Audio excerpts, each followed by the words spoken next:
कहानी की शुरुआत एक अनजान आदमी से होती है जो कि एक एस्केप रूम में फंसा हुआ है और यहाँ से निकलने के लिए उसे एक बॉक्स को ओपन करना होगा। यह आदमी किसी तरह उस बॉक्स को ओपन कर उसमें से एक चाबी निकालता है, लेकिन ये चाबी असल में दो चाबियां थी जो कि एक दूसरे से जुड़ी हुई थी। इस आदमी के सामने दो पोल्स थे और इसे एक साथ ही इन चाबियों को इन दोनों पोल्स के की होल में डालना था, लेकिन यह आदमी इतना नहीं सोचता और एक पोल में ही उस चाबी को डाल देता है। इस पोल में से एक नुकीली कील निकलती है जो कि इस आदमी के हाथ को घायल कर देती है। असल में इस कील पर जहर लगा हुआ था जिससे कुछ देर में ही इस आदमी की तड़प तड़प कर मौत हो जाती है। हम देखते हैं कि इस डेथ गेम का मास्टरमाइंड सीसीटीवी में सब कुछ देख रहा था और इसके बाद हम एक बहुत ही अमीर कपल टायलर और क्रिस्टीन को देखते हैं। आज टायलर का बर्थडे है और उसी के लिए ये अपने दोस्तों से मिलने जा रहे थे। साथ ही क्रिस्टीन टायलर को बताती है कि आज वो उसे एक बहुत ही खास तोहफा देने वाली है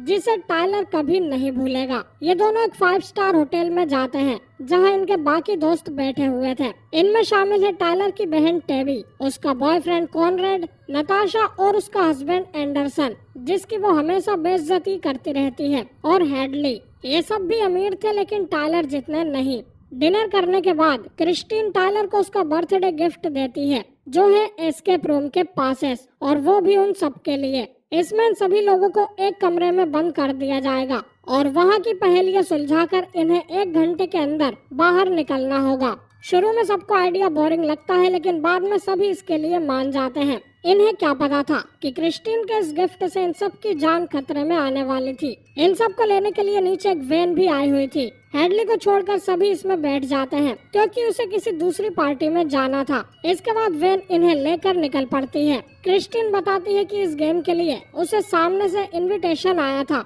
और उसने इसके लिए हाँ कर दी। नताशा क्रिस्टीन से पूछती है कि इसके लिए उसने कितने पैसे भरे हैं, जिस पर क्रिस्टीन बताती है कि उसने पर पर्सन $1000 दिए हैं। इसके बाद क्रिस्टीन सभी लोगों से उनका मोबाइल और बाकी सामान एक बॉक्स में रखवा लेती है ताकि गेम के दौरान कोई भी चीटिंग ना कर सके। साथ ही वैन की विंडोज भी सील थी तो इन्हें पता नहीं चलता कि इन्हें कहाँ ले जाया जा रहा था। कुछ देर बाद वैन एक जगह जाकर रुक जाती है तो क्रिस्टीन सभी को आंखों पर पट्टी बांधने को बोलती है और इन सबको बाहर निकाला जाता है। कुछ देर बाद जब टायलर अपनी आंखों से पट्टी हटाता है तो वो अकेला एक एस्केप रूम के अंदर था। यहाँ पर एक एग्जिट डोर भी था जिसमें से ये लोग बाहर निकल सकते थे, लेकिन अभी ये लॉक्ड था। टायलर के कमरे में ढेर सारे टेलीविजन, घड़ियां और न्यूज़पेपर पड़े हुए थे। इधर नताशा और एंडरसन भी एक अलग रूम में थे और उन दोनों के हाथ में हथकड़ी बंधी हुई थी। साथ ही इनका कमरा भी घड़ियों और फर्नीचर से भरा हुआ था और इनकी हथकड़ी की रस्सी भी एक दूसरे में उलझी हुई थी। टैबी और कॉनरेड भी अपने आप को एक अलग एस्केप रूम के अंदर पाते हैं। इनके कमरे में एक डिस्प्ले स्क्रीन लगी हुई थी जिस पर ए लिखा हुआ था। साथ ही कॉनरेड की कमर पर एक पिंजरे जैसा बेल्ट भी लगा था जिसे इन्हें अनलॉक करना है। इधर टायलर के कमरे में एक दूसरा दरवाजा भी था जिसे खोलने के लिए इसे नंबर्स खोजने होंगे। वहीं नताशा फालतू में एंडरसन से लड़ने लगती है क्योंकि वो उनकी हथकड़ी को सुलझा नहीं पा रहा था। इसके बाद नताशा की दिमाग की बत्ती जलती है और वो उसे सुलझाकर एक दूसरे से अलग हो जाते हैं और फिर हथकड़ी खोलने की चाबी ढूंढने लगते हैं। वहीं कॉनरेड की बेल्ट को खोलने के लिए इन्हें एक 4 नंबर का कोड चाहिए था और थोड़ा तुक्का लगाने पर इन्हें कोड पता चल जाता है और ये बेल्ट खुल जाती है और हम देखते हैं कि इस गेम का मास्टरमाइंड इन सभी पर नजर रखे हुए था।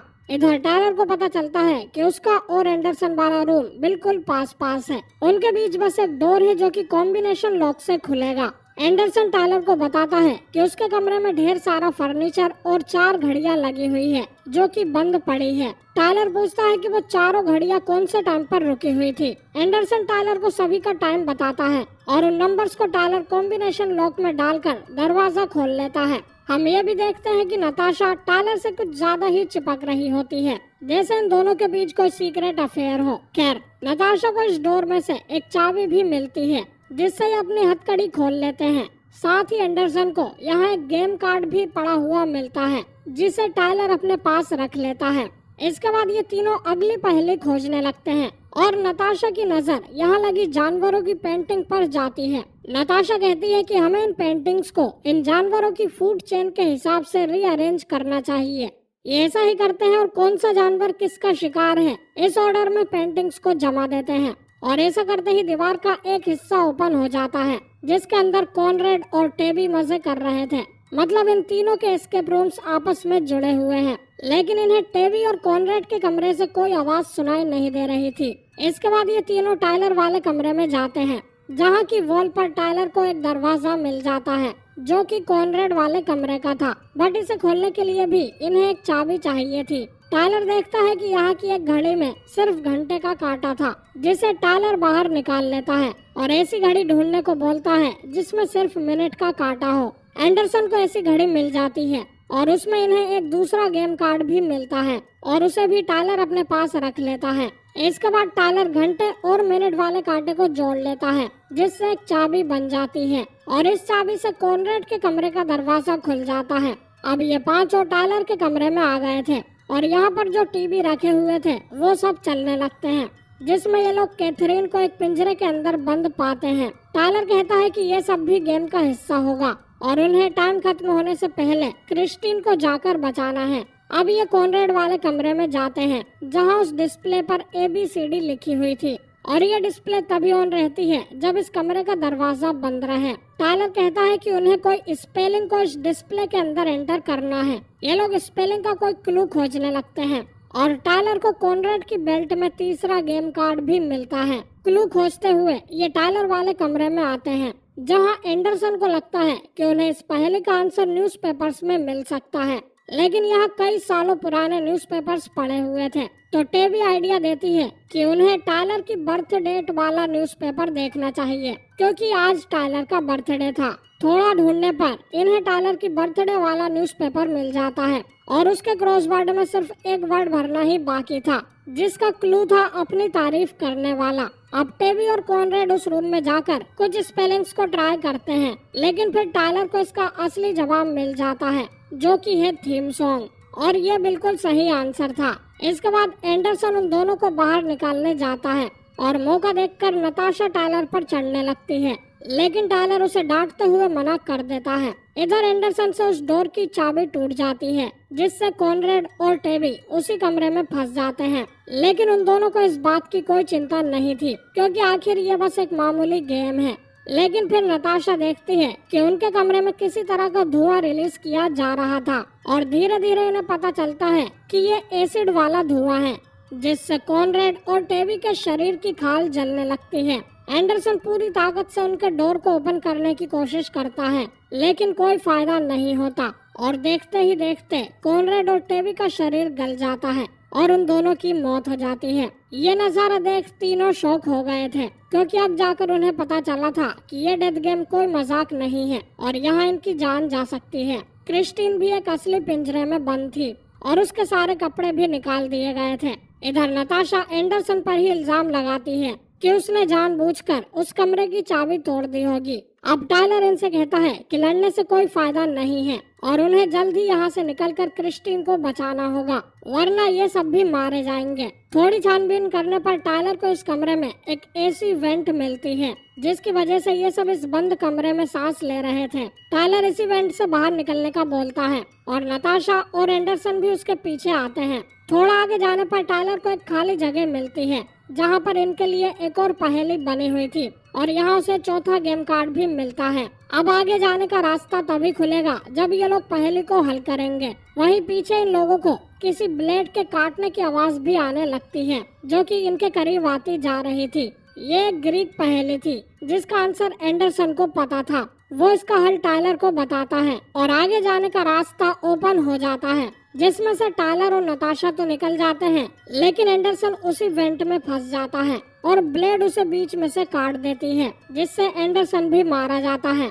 इसके बाद नताशा और टायलर घूम फिर कर वापस उसी रूम में आ पहुंचते हैं। नताशा कुछ देर एंडरसन की मौत पर रोती है और उसे रियलाइज होता है कि एंडरसन एक अच्छा हस्बैंड था। वो उसी के सामने टायलर से फ्लर्ट किया करती थी, लेकिन उसने नताशा को कभी कुछ नहीं बोला। इसके बाद नताशा की नजर टीवी से निकल रहे कुछ वायर्स पर जाती है। वो उनको प्राइमरी कलर के हिसाब से जोड़ देती है, तो यहाँ पर एक गाना बजने लगता है। टायलर एग्जिट डोर ओपन करने की कोशिश करता है, लेकिन वो अभी तक लॉक था। अब टायलर रिवील करता है कि इस गाने का नाम टेडी बेयर है और सिर्फ क्रिस्टीन ही जानती थी कि इस गाने से टायलर को बहुत ज्यादा नफरत है। इसके बाद टायलर दूसरे कमरे में लगे एक बेयर के हेड के पास जाता है और उसके मुंह के अंदर अपना हाथ डालता है। मुंह के अंदर टायलर को एक हैंडल मिलता है जिसे खींचने पर एग्जिट डोर ओपन हो गया था, लेकिन जैसे ही टायलर उस हैंडल को छोड़ता है तो वो दरवाजा वापस बंद हो जाता है। मतलब इनमें से कोई एक ही यहाँ से बाहर निकल सकता था। साथ ही जैसे ही टायलर हैंडल को खींचकर रखता है तो बियर का मुंह बंद होने लगता है। मतलब ज्यादा देर इस हैंडल को खींचने से टायलर को अपना हाथ खोना पड़ेगा। अब टायलर नताशा को कहता है कि वो उसकी जगह ले ले, क्योंकि ये दरवाजा बहुत भारी था। तो नताशा वैसे भी उसे खोल नहीं पा रही थी। अब नताशा हैंडल पकड़कर रखती है जिससे उसका हाथ टूट जाता है और टायलर नताशा को अकेला यहीं छोड़कर बाहर निकल जाता है। इसके बाद टायलर के सामने एक और पहेली आती है जिसमें उसके दोस्तों के फोटोज के नीचे 4 स्लॉट्स थे और इन 4 स्लॉट्स में टायलर उन्हीं 4 गेम कार्ड्स को डाल देता है जो उसे पूरे गेम के दौरान मिल रहे थे। इसके बाद टायलर अगले रूम में जाकर उसकी चेयर पर बैठ जाता है और 2 मिनट का टाइमर शुरू हो जाता है। उसे अपने सामने वाली टीवी में क्रिस्टीन दिखाई देती है और ये दोनों एक दूसरे की बातें सुन पा रहे थे। साथ ही दोनों के आगे 2 बटन्स भी लगे हुए थे जिनमें टायलर को चूज करना था कि वो खुद की जान बचाएगा या क्रिस्टीन की। लेकिन अब तक टायलर को क्रिस्टीन पर बहुत ज्यादा शक हो गया था कि इन सब के पीछे क्रिस्टीन का ही हाथ है। वो ही इन सबको यहाँ लेकर आई थी ताकि टायलर और उसके दोस्त मारे जाएं। वो क्रिस्टीन पर चिल्लाता है कि उसने ऐसा क्यों किया, लेकिन क्रिस्टीन उसे समझाती रहती है कि इन सब में उसका कोई हाथ नहीं है और वो खुद भी यहाँ फंसी हुई है। लेकिन टायलर को उसका यकीन नहीं होता और टाइम खत्म होने से पहले वो खुद को बचाने वाला बटन दबा देता है। लेकिन क्रिस्टीन ने खुद का नहीं बल्कि टायलर को बचाने वाली बटन दबाई थी। मतलब वो सच में मासूम है।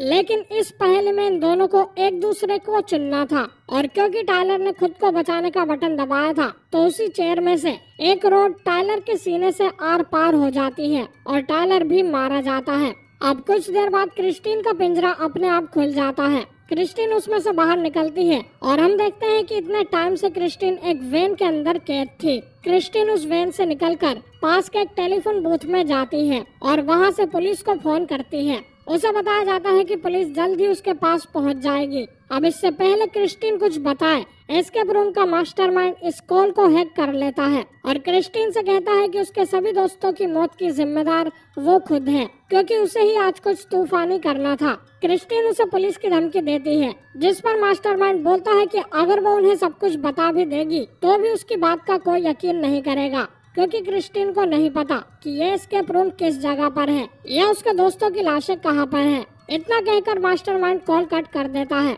और क्रिस्टीन डर के मारे वहीं पर बेहोश हो जाती है। साथ ही हम देखते हैं कि मास्टरमाइंड एक अमीरों की पार्टी पर भी नजर बनाए हुए था जिसमें क्रिस्टीन की वो दूसरी दोस्त हेडली गई हुई थी और शायद अब यही लोग इस मास्टरमाइंड का अगला शिकार होंगे और ये मूवी यहीं पर एंड हो जाती है।